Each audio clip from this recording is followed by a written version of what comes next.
Halo semua, perkenalkan nama saya Melanie Nurlis dengan NIM 825-2053. Saya akan mempresentasikan mata kuliah Object Based Programming. Kali ini saya akan membawakan 5 bahan materi. Pertama, ada encapsulation. Yang kedua, ada inheritance. Yang ketiga, ada polymorphisms. Yang keempat, ada perbedaan public, private, protected, dan default. Dan yang kelima, yang terakhir, ada constructor. Yang pertama, kita akan membahas tentang encapsulation. Ada yang tahu tentang encapsulation dalam kehidupan sehari-hari? Contohnya? Oke, kita akan membahasnya. Pertama, encapsulation itu dalam kehidupan sehari-hari seperti contoh. Kita membuat rekening nih ke bank. Terus pastikan kita menyerahkan data-data pribadi kita kan, kayak KTP, SIM mungkin, atau pengganti KTP. Terus ada bawa kakak yang kalau misalnya kita nggak punya KTP, masih di bawah 17 tahun. Nah, data pribadi kita tuh disimpan kan. Nah, tapi pihak bank itu nggak bisa mengakses kode PIN kita yang udah kita masukin pas pembuatan rekening. Nah, dengan demikian, objek atau prosedur dari luar tidak dapat mengakses kode PIN kita. Nah, selanjutnya data itu terlindungi dari prosedur atau objek lain, kecuali prosedur yang berada dalam objek itu sendiri. Nah, makanya itu namanya encapsulation. Jadi di luarnya ada data kita yang di dalam itu dilindungi. Selanjutnya kita akan membahas pengertiannya. Apa sih encapsulation? Encapsulation itu suatu cara untuk menyembunyikan informasi detail dari suatu kelas. Jadi, encapsulation ini biasa dikenal untuk penyembunyian informasi atau kita mengkapsulkan, makanya disebut encapsulation. Itu kata encapsulation itu berasal dari kata kapsul. Jadi pelindung informasi kita. Jadi kita menyembunyikan informasi detail dari suatu kelas. Dari encapsulation lebih identik ke keamanan, agar informasi tidak diketahui oleh banyak orang atau kelas-kelas tertentu saja, maka adanya encapsulation. Selanjutnya, encapsulation ini terbagi menjadi 2. Yang pertama ada information hiding, lalu ada interface to access data. Selanjutnya kita akan membahas apa sih information hiding, apa sih interface to access data. Oke, pertama, kalau sesuai dari pengertian, information hiding itu ialah proses yang menyembunyikan informasi dari suatu kelas, sehingga kelas tersebut tidak dapat diakses dari luar. Nah, dalam information hiding, menggunakan akses kontrol dengan kata kunci seperti private. Dan ketika mendeklarasikan atribut atau metode. Jadi ketika ada private, itu udah termasuk encapsulation dalam information hiding. Selanjutnya, kita akan membahas tentang interface to access data. Secara pengertian, interface to access data itu adalah sebuah interface di mana bisa melakukan perubahan atribut yang diinformasikan di information hiding. Jadi kita kan sebelumnya sudah private nih, tapi kita bisa merubah nilai dengan cara membuat interface berupa metode untuk menginisialisasikan atau merubah nilai dari suatu atribut. Intinya tuh dalam encapsulation ini kita lebih ke menyembunyikan informasi agar lebih aman dengan cara information hiding yang tadi dengan kata kunci private, dan juga untuk menggantinya kita bisa menggunakan interface to access data. Selanjutnya kita membicarakan encapsulation, pastikan ada yang namanya hak akses dong. Di mana hak akses itu terdiri dari public, private, dan protected. Public itu apa sih? Jadi public untuk semua. Ketika kita tidak mendeklarasikan apakah itu private, public, atau protected, maka dia akan nge-default. Nge-default yang ini menjadi masuk public. Jadi bisa diakses di mana saja dan kapan saja.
Selanjutnya, kita akan membahas tentang inheritance. Ada yang tahu nggak inheritance itu dalam kehidupan sehari-hari itu apa aja? Contoh, misalnya nih, kalian tahu motor Vespa kan? Motor Vespa sama motor Scoopy. Nah, awalnya kan motor Vespa. Nah, mereka tuh bentuknya hampir sama kan? Maksudnya menurunkan. Jadi motor Vespa itu menurunkan gayanya ke motor Scoopy. Kan hampir mirip. Nah, selain itu ada apa lagi sih yang termasuk inheritance? Contohnya, ibu mewariskan sifatnya ke anaknya. Misalnya mewariskan ada sifat yang fisik, kayak sifat yang kelihatan, kayak misalnya rambutnya keriting, atau maksudnya tinggi badannya, itu mewariskan sifat. Nah, kalau di sini kita akan membahas inheritance dalam OOP. Oke. Pertama, apa sih pengertiannya inheritance? Yaitu konsep OOP di mana sebuah kelas dapat menurunkan properti dan metode yang dimiliki kepada kelas lain. Maksudnya apa?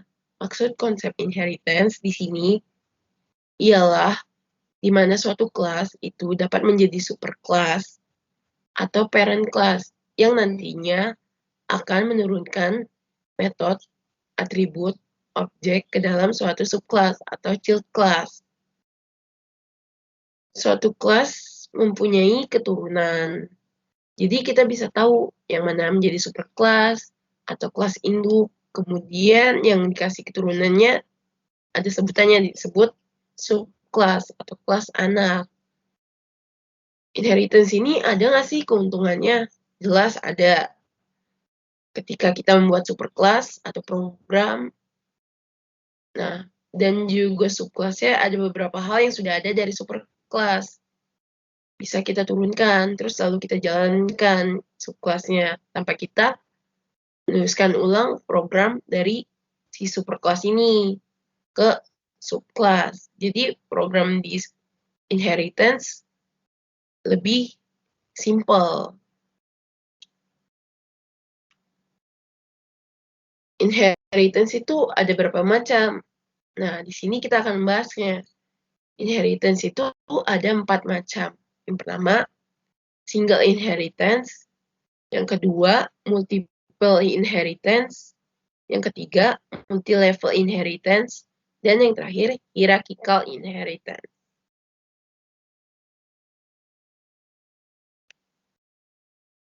Yang pertama, apa sih single inheritance? Oke, pertama yang akan kita bahas adalah single inheritance. Maksudnya, ada satu superkelas yang mempunyai satu subkelas. Jadi hanya satu superkelas mempunyai satu subkelas. Contoh, di sini kan ada kelas A. Nah, dia mempunyai subkelas B. Jadi dia cuma ada satu doang. Makanya disebut single inheritance. Selanjutnya, kita akan membahas multi-level inheritance. Yang kedua, multi-level inheritance. Misalnya, kelas A nih menjadi superkelasnya, lalu diturunkan ke kelas B. Nah, kelas B ini menjadi subkelas. Lalu diturunkan lagi menjadi kelas C yang menjadi subkelas dari kelas B. Contohnya nih, kalau di kehidupan sehari-hari, misalnya kayak nenek kakek, jadi A yang ini kita sebut nenek kakek. Nah, lalu B ini adalah orang tua, dan yang C ini adalah kita, jadi turun-temurun. Jadi dari kakek nenek menurunkan sifat ke orang tua, dari orang tua menurunkan sifat ke kita sebagai anak. Selanjutnya kita akan membahas tentang hierarchical inheritance. Jadi, apa sih hierarchical inheritance? Jadi di sini hierarchical inheritance ini ada satu superkelas A diturunkan menjadi 3 nih di sini. B, C, D. Jadi subkelasnya dia ada banyak. Bisa ada 2, 3, dan seterusnya. Nah, ini ada subkelas B, ada subkelas C, ada subkelas D. Nah, superkelasnya yaitu superkelas A. Selanjutnya, kita akan membahas tentang multiple inheritance. Apa sih multiple inheritance? Multiple inheritance di sini ialah ada 2 superkelas. Contoh di sini ada A dan superkelas B. Nah, dia mempunyai anak keturunan yaitu 1, yaitu si C ini. Nah, contohnya seperti itu. Selanjutnya, jika kita berada di inheritance, pasti kita harus mengenal apa sih yang namanya superclass, subclass, extend, dan method overriding. Nah, superclass itu secara singkat itu ialah dia itu kelas induk. Lalu subkelas ini adalah kelas anaknya. Nah, selanjutnya di sini ada extends. Apa sih extends? Di sini adalah penjelasannya kata kunci yang menunjukkan subkelas berada di bawah superkelas. Nah, contohnya extends, misalnya A extends B. Maka pengertiannya adalah A adalah keturunan atau subkelas dari superkelas B. Jadi B ini adalah superkelas dan A ini adalah subkelas. Selanjutnya ada method overriding. Method overriding ini ialah pendefinisian ulang metode yang sama pada subkelas. Jadi dia cuma pendefinisian ulang doang. Selanjutnya di sini ada contoh program dari inheritance. Pertama, jadi di sini saya membuat kelas pertama, kelas kedua, dan kelas pertama kedua. Jadi di sini kelas pertama ialah superclass di mana saya membuat private yaitu A sama dengan 10. Kemudian saya membuat metode protected atau terprotect bahwa metode ini hanya digunakan untuk anaknya saja. Kemudian di sini ada public method yang bisa diakses oleh siapapun, di mana dia ada memanggil data dari A atau variabel A. Jadi di sini dia memanggil variabel A. Selanjutnya kita membuat kelas baru, yaitu kelas kedua. Nah, ini yang paling penting saat kita belajar inheritance. Di sini saya membuat kelas di mana public class kedua extend kelas ke kelas pertama. Jadi kelas kedua ini adalah subkelas atau anak dari kelas pertama yang menjadi superkelas. Di sini juga saya membuat private dengan variabel B yang berisi 8. Dan saya juga membuat di sini ada baca super atau metode baca super, di mana saya memanggil nilai B dan juga karena ini adalah subkelasnya, maka saya mengambil metode yang ada di superkelas, yaitu terprotect dan info. Jadi kan sebelumnya ada tuh di program kelas pertama, ada terprotect dan info. Makanya di sini saya ambil ke kelas kedua.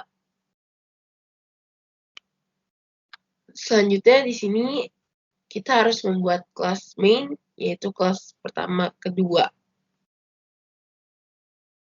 Nah, di kelas main ini berisi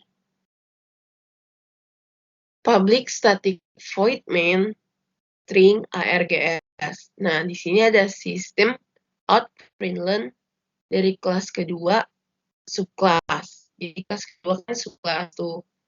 Nah, terus di sini ada kelas kedua. Nah, D2 ini disebut objek sama dengan new kedua. Nah, D2 titik baca super. Terus ada lagi D2 info. Jadi dipanggil lagi si baca super sama infonya. Lalu kita sistem out println sama dengan, nah ini cuma sebagai pembatas saja. Lalu kita sistem out println lagi dari kelas pertama, superclass. Apa aja isinya? Pertama ini adalah kelas, nama kelas. Nah, kalau S1 ini namanya objek, sama dengan new pertama. Nah, lalu dideklarasikan lagi S1 titik terprotect, S1 titik info. Nah, jadi ini yang pertama ini yang tadi di kelas pertama dipanggil lagi ke public class test pertama kedua. Lalu menghasilkan hasil seperti ini. Jadi yang pertama ini dari kelas kedua subkelas nilai B sama dengan 8. Lalu metode ini hanya untuk anaknya. A sama dengan 10. Dipanggil pada kedua. A sama dengan 10. Dipanggil pada kedua. Terus ada sama dengan di sini.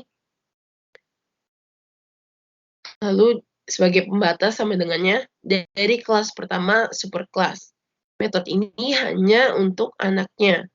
A sama dengan 10 dipanggil pada kelas pertama. Lalu ini adalah hasil programnya yang telah dijalankan.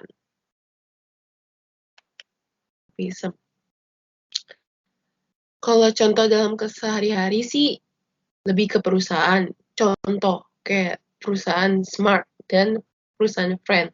Dan sekarang perusahaan itu menjadi bersatu kan, jadi Smart Friend. Nah, itu contoh polymorphism. Kalau secara pengertian, polymorphism itu dalam OOP merupakan sebuah konsep di mana kelas memiliki banyak bentuk metode yang berbeda. Meskipun namanya sama, maksud dari bentuk itu adalah isinya yang berbeda, namun tipe data dan parameternya berbeda juga. Nah, polymorphism ini berarti banyak bentuk kan artinya. Dan itu terjadi ketika kita memiliki banyak kelas yang terkait satu sama lain.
Selanjutnya, kita akan membahas tentang perbedaan public, private, protected, dan default. Di sini ada public, private, protected, default. Oke, pertama kita akan membahas tentang public. Di sini perbedaannya, kalau public ini adalah semua yang berada dalam package yang sama atau bukan, itu bisa mengakses si sampel. Kayak other 1, sub 1, sub 2, other 2. Dia bisa mengakses sampel karena bersifat public. Selanjutnya, kita akan membahas tentang protected. Nah, di sini other 2 nih tidak dapat mengakses, tapi yang mewariskan dan yang berada di package yang sama bisa mengakses si sampel tersebut. Jadi protected hanya bisa diakses oleh subclass-nya dan kelasnya berada di package yang sama. Selanjutnya, kita akan membahas tentang default. Kalau di sini, yang bisa mengakses hanya si subclass yang berada di package yang sama. Walaupun bukan pewarisannya, asalkan dia berada di package yang sama, berarti dia bisa mengakses si sampel. Jadi walaupun dia nggak punya pewarisan yang sama dengan si sampel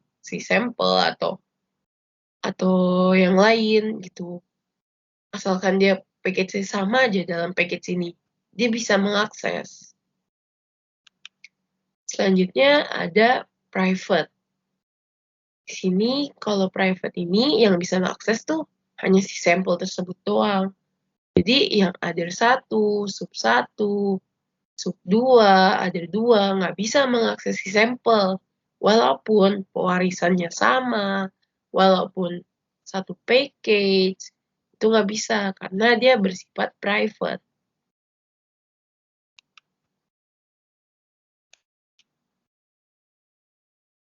Selanjutnya, kita akan membahas materi yang paling terakhir, yaitu konstruktor.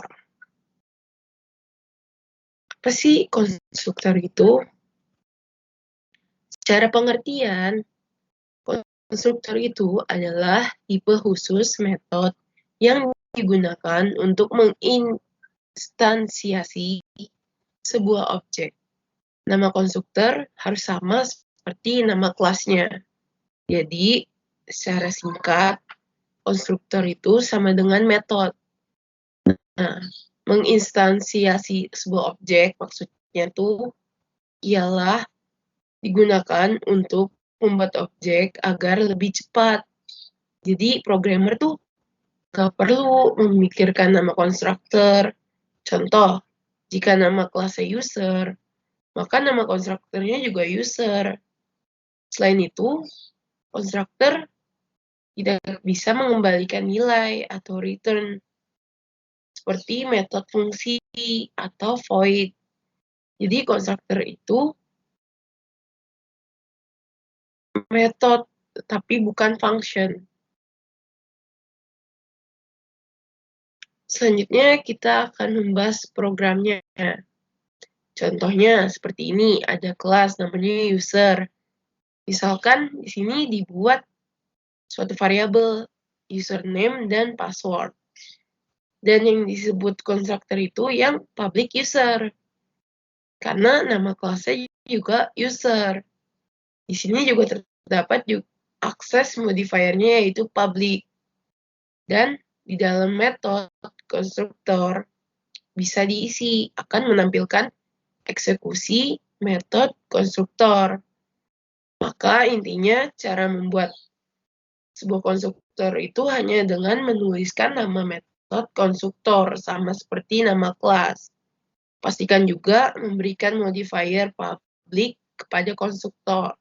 Karena konstruktor itu akan dieksekusi saat pembuatan objek. Di sini juga terdapat kelas demo, dan kelas demo ini juga boleh dibuat atau tidak. Juga tidak masalah. Boleh langsung aja langsung ke public static void main.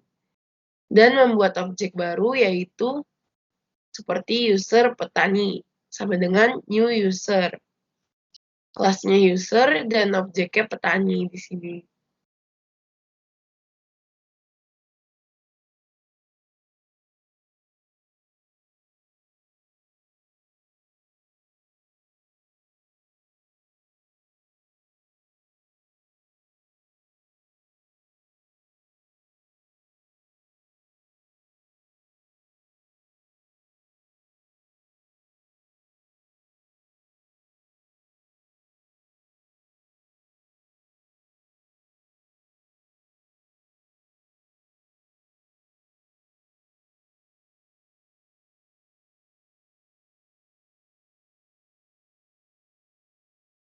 Sekian dari presentasi saya.